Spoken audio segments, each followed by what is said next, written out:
Press the bell icon on the YouTube app and never miss another update from Motorbeam. Hi guys and welcome to Motorbeam.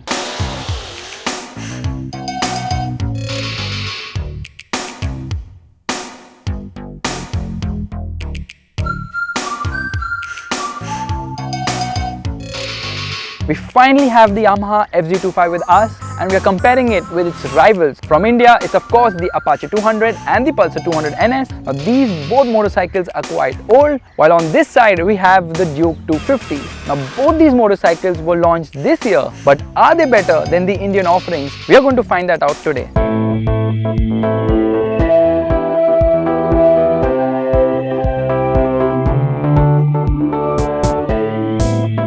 Now in terms of styling, there's no denying the fact that the Pulsar 200 NS is quite old. It's almost 5 years old now. But the design of the NS200 is still quite spectacular, and that's because Bajaj Auto recently gave it an update in terms of colors and graphics after it was discontinued for 2 years when the AS200 was introduced in the Indian market. The Apache 200 we feel looks spectacular. The beefy tank, the headlight and the overall treatment by TVS on this motorcycle really makes it stand out. The FZ25 on the other hand is going to remind you of the regular FZ. Yes, there are certain elements which are specific to the 25, but in terms of overall appeal and grabbing eyeballs, there's no denying the fact that that orange machine is the one which is going to get your attention.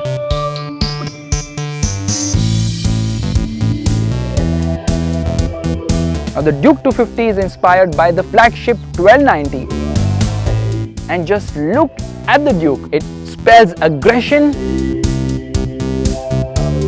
It looks very attractive, the orange color scheme. It doesn't hold back at all and it says it out loud. I'm here, I'm going to be fast and I'm going to beat you all. Well, does it do that? We are going to find that out by talking about performance straight away. Now we have got two quarter-liter motorcycles here and two 200cc machines. Now, there's a big difference in terms of powertrain. The Apache is the weakest. Second weakest is the Pulsar and the strongest is of course the Duke 250. Out on the road, the results are a bit different. Yes, the Apache is the slowest of this lot because it produces the least power. But the Pulsar 200 NS isn't faster than the FZ25, something which we all expected because it has more power on tap. The FZ25 has 20 Newton meters of torque, which is amazing. And that propels it ahead of both the Pulsar and the Apache in terms of 0 to 100 km/h acceleration. But it is still the Duke 250 which is the fastest motorcycle here. Of course, it has got more power, it has got more torque, and it easily nudges ahead of the FZ25 in both 0 to 100 km/h and top speed.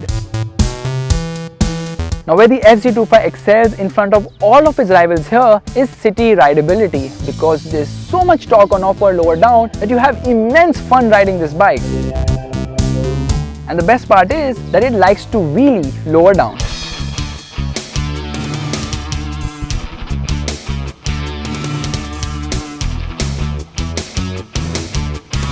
The Apache 200 matches the FZ25 in terms of city rideability. It has very good low end punch and also a strong mid-range, just like the FZ25.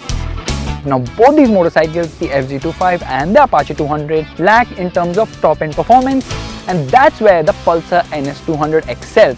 It doesn't have the best low-end performance, but it has a frantic top-end which is very exciting, and this bike, also being tall-geared, is a whole lot of fun out on the highways. But the most superior motor here is of course the one on the Duke 250.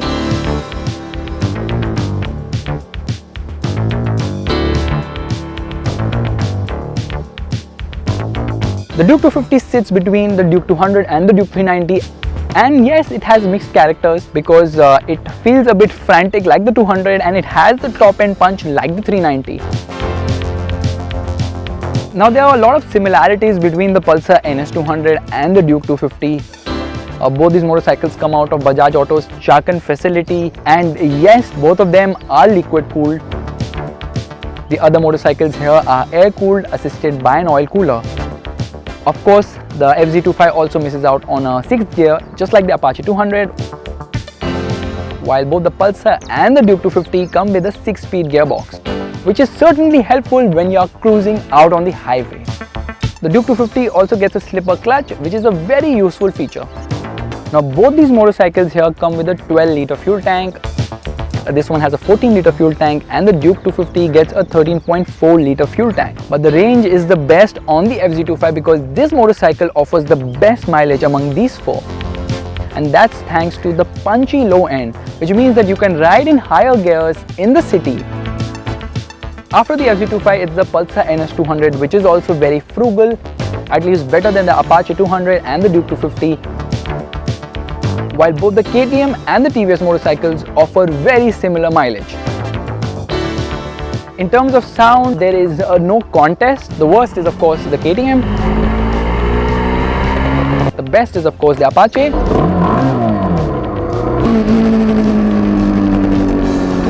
The most refined motor here is of the FZ25. It is butter smooth.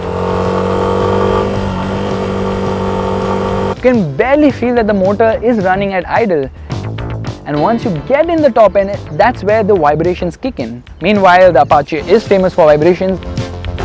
The 200 lesser so than the 180 and the 160, but it still vibrates above 7000 RPM. The Pulsar 2 starts to vibrate.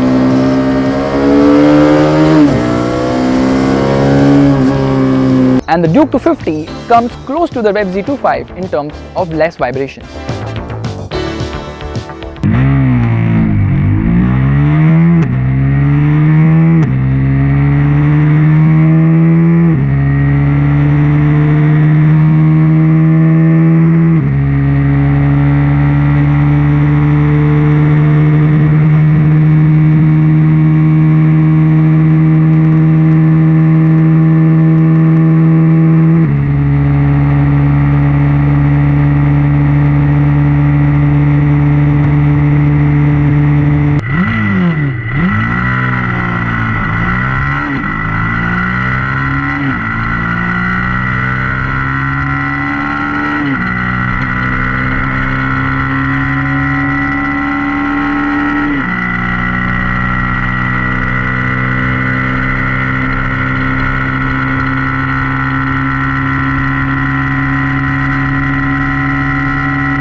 Now all these four motorcycles are quite comfortable, they offer an upright riding position and you can carry a pillion too. But the FZ25 is the best if you want to ride twin. Now the Bajaj siblings, the Pulsar NS200 and Duke 250 are suited to tall riders.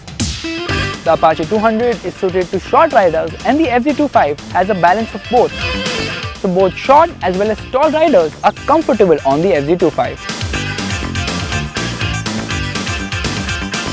Now all these four motorcycles use very different frames.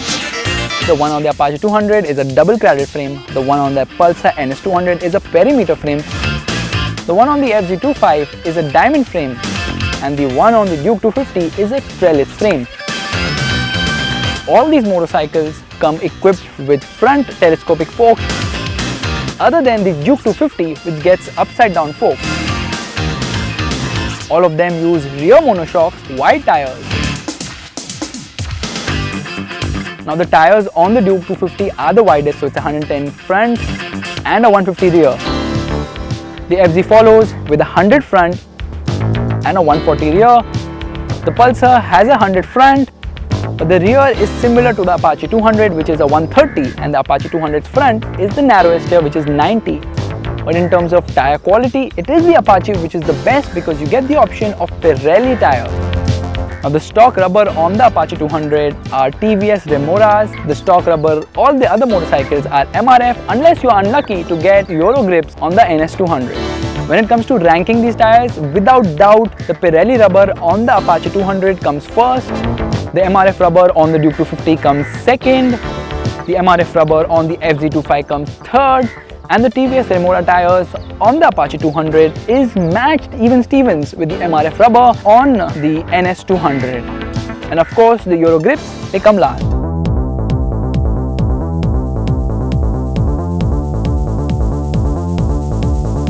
Both these 200cc motorcycles come with clip-on handlebars.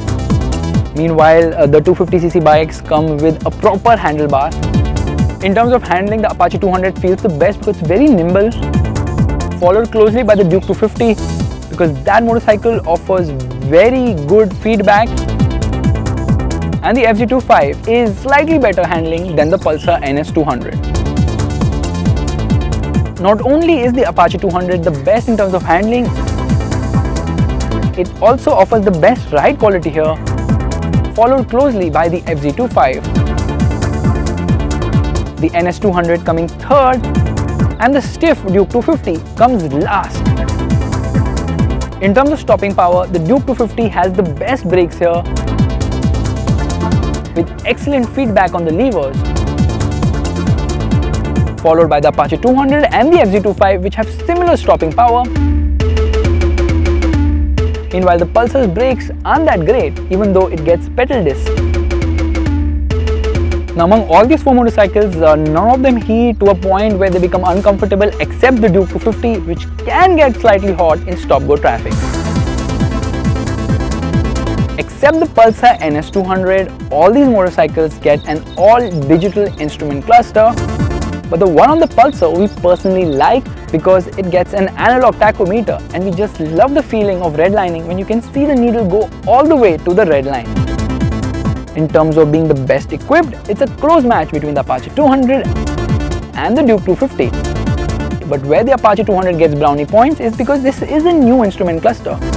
Meanwhile, the Duke 250, although being a brand new motorcycle, it still gets the old cluster which we saw 5 years back in the Duke 200. Now the one on the FZ25 looks quite small, it doesn't look as good as the motorcycle itself, and could have offered more features such as a gear position indicator, which is also lacking on the Pulsar NS200. Now all these four motorcycles are priced very apart, so it might become difficult to decide on a winner. The Apache 200 is the cheapest here. It's priced around 1.1 lakhs for the base carb version with TVS Remora tires. The Pulsar NS200 is priced around 1.16 lakhs. The FZ25 comes slightly more expensive at 1.48 lakhs.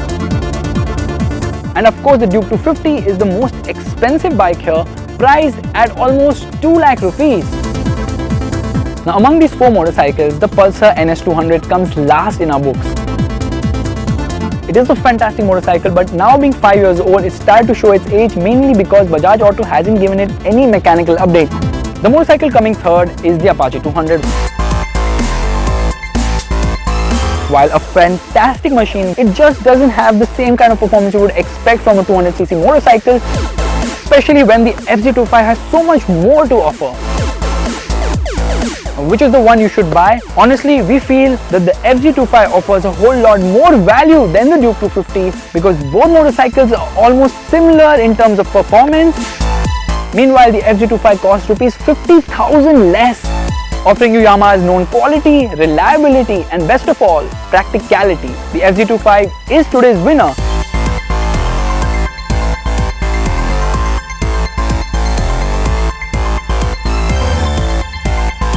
Thank you so much for watching, guys. If you like this video, make sure you hit the thumbs up button, which is the like button, and don't forget to subscribe to Motorbeam.